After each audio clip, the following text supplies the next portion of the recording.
And here we are at Jyotisar Kurukshetra, and behind me is the Virat form of Lord Krishna, also called Vishwaroop or the universal form. Let's fly.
Ladies and gentlemen, welcome to Kurukshetra in Haryana. According to the Puranas, Kurukshetra is a region named after King Kuru, the ancestor of Kauravas and Pandavas in the Kuru kingdom, as depicted in the epic Mahabharata. The Kurukshetra war of the Mahabharata is believed to have taken place here.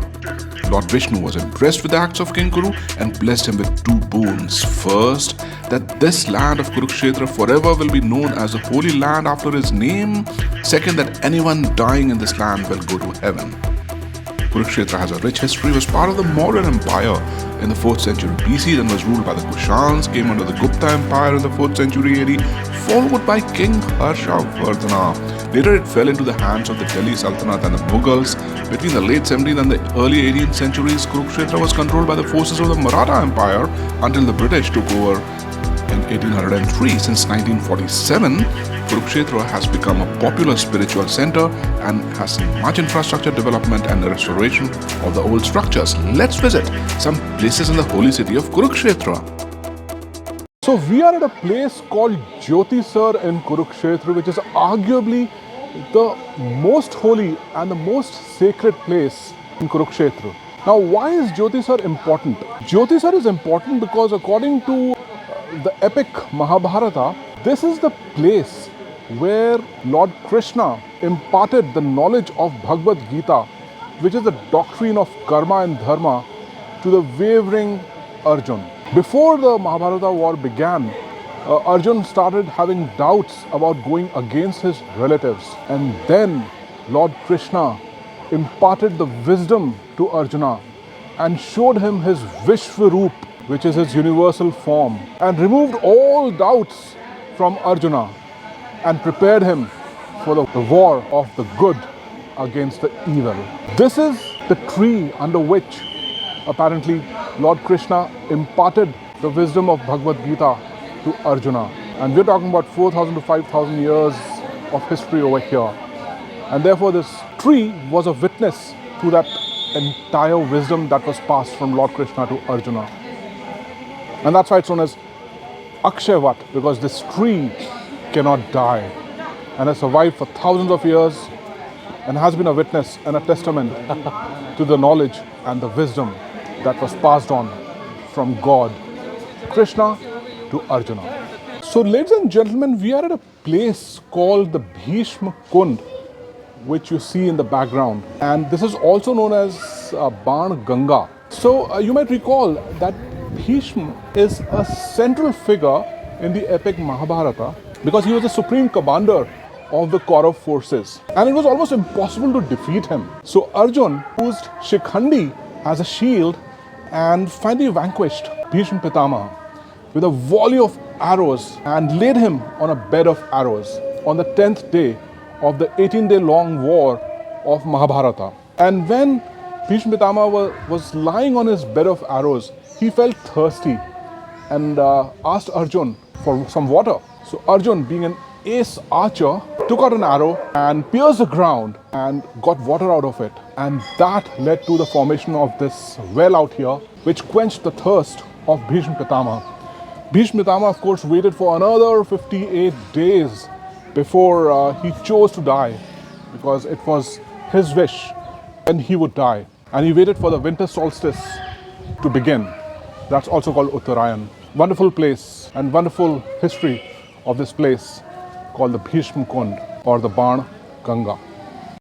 We are now at the famous and sacred Ma Bhadrakali temple. Bhadrakali is a form of Shakti. This is considered to be one of the 51 Shakti Peeths of India. When Lord Shiva performed Tandav, the dance of destruction, the body of the mother goddess was disintegrated and her body parts fell at 51 different places, forming the Shakti Peeths. It is believed that the ankle of the mother goddess fell here and thus was born the Bhadrakali Shakti Peeth. It is also believed that Pandavas along with Lord Krishna worshipped Ma Durga, and after the victory in Mahabharata battle, they came here to worship Mother Goddess. They also offered their horses in her service. Since that day, the devotees offer terracotta and metal horses to the deity after their wishes are fulfilled. It is also believed that the Mundan or the hair removing ceremony of Sri Krishna and his elder brother Balram was performed in this temple. And now we are at the ancient Sthaneshwar Mahadev temple dedicated to Lord Shiva. It was here that the Pandavas along with Krishna are said to have prayed to Shiva and to have received his blessings for victory in the battle of Mahabharata. The 9th Sikh Guru, Shri Tegh Bahadur, stayed at a spot near the Sthaneshwar Tirth that is marked by a Gurudwara just beside the temple. It's a wonderful temple, very ancient, with a lot of graphics on the walls which look lovely. And it's wonderful to participate in the ceremonies at the Mahadev temple. May Lord Shiva bestow us with good health and prosperity. Welcome to the Kaleshwar Mahadev temple, the only temple of Lord Shiva in the world which does not have his steed Nandi outside the temple. Legend has it that the demon king Ravan prayed to Lord Shiva here, and when Lord Shiva was happy, Ravan asked for Lord Shiva's blessing for his victory over Kal in secret. As Lord Shiva asked his family, including Nandi, to move away, and that is the reason that there is no Nandi here, as a symbolism of privacy between Lord Shiva and Ravana. Legend also has it that Ravan even tried to abduct Lord Shiva and tried, and thus you see the clawy marks of his hand on the shivling as he tried to achieve the impossible of lifting Lord Shiva. We all know what happened to Ravan in the end, don't we? But here we are at the ancient Kaleshwar temple, where if you pray, you are blessed with not dying with an untimely death ever.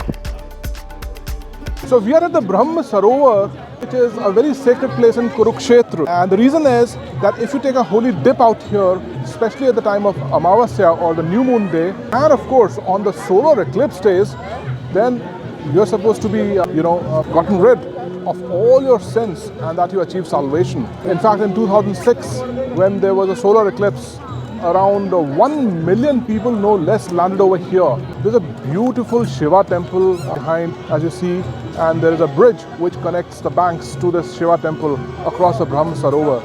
And legend has it that God Brahma, no less, he himself, he established Shivling out here. And that's a wonderful history behind this Brahma Sarovar. In fact, it is said that if you take a holy dip out here, then you get the punya, the blessings of performing multiple Ashwamedha Yajnas. That's the beauty of this place called the Brahma Sarovar in Kurukshetra. And now we are at the Draupadi Koop temple near Brahma Sarovar. And this is also a legendary place, because what is interesting over here is a thing called the Draupadi Coop, which is actually a well which is associated with Draupadi. Draupadi, as you recall, was the wife of the Pandavas. And, there's a famous episode in Mahabharata where Draupadi is dragged out by the Kaurva called Dushasan by her hair. And then the Kauravas try to take the clothes of Draupadi when Lord Krishna appeared and made the clothes of Draupadi infinite. And therefore, the Kauravas couldn't do a thing. However, Draupadi was humiliated and she took a vow that when the Mahabharata war ends, then she would wash her hair, which were touched by Dushasan, with Dushasan's blood. And indeed, when Dushasan was killed in the war, in the Mahabharata, then Draupadi came over here with her hair covered with the blood of Dushasan and washed her hair over here. And therefore, this place is called the Draupadi Coop. Gives you goosebumps. Don't be on the wrong side of the wrath of a woman. And there's a wonderful heartwarming aarti in the evening at the Brahm Sarovar.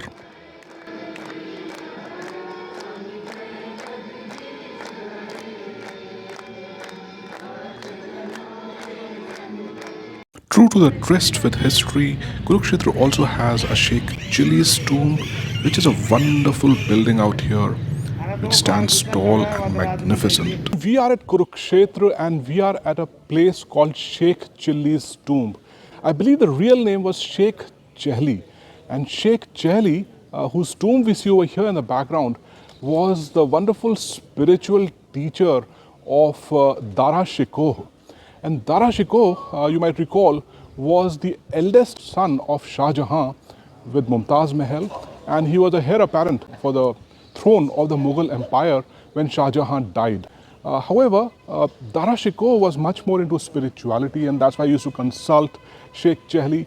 And his conquests in the battlefield were nothing to write home about as compared to his philosophical conquests. And he was summarily executed by Aurangzeb in 1659 in this race to the succession of the Mughal throne after Shah Jahan.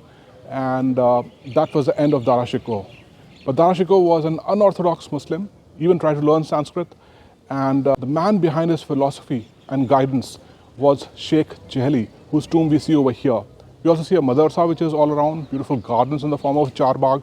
And there is also the tomb of Sheikh Chehli's wife out here. Kudos to Sheikh Chehli for adding to the philosophy and the unorthodox nature of the culture which he imbibed into Dara Shikoh and hopefully into a lot of other people who followed Dara Shikoh.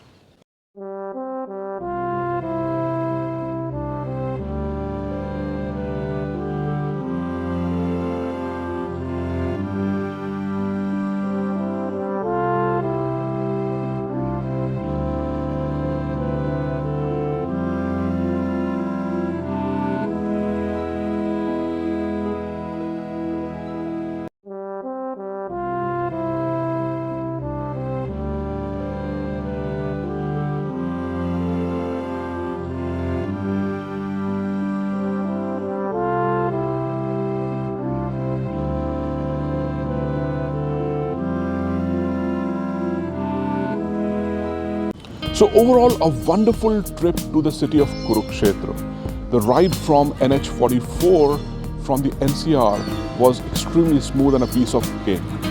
And then these hotels like Neelkanthi, Yatri Niwas take good care of you and they're very friendly on your pocket.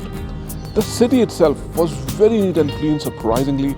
There were no traffic snarls, it was very organized. And if you let yourself in the hands of these wonderful local guides like Mr. Chetan, then you don't have to worry about anything at all. They'll take you to all the places, they'll take you to, they'll drive you down to all the places more importantly. So you can just enjoy the city and the history behind it just like I did. You get to learn so much, including the legends from epic Mahabharata and much more. I welcome you all to visit the city of Kurukshetra and really enjoy yourselves. This is Prashant signing off.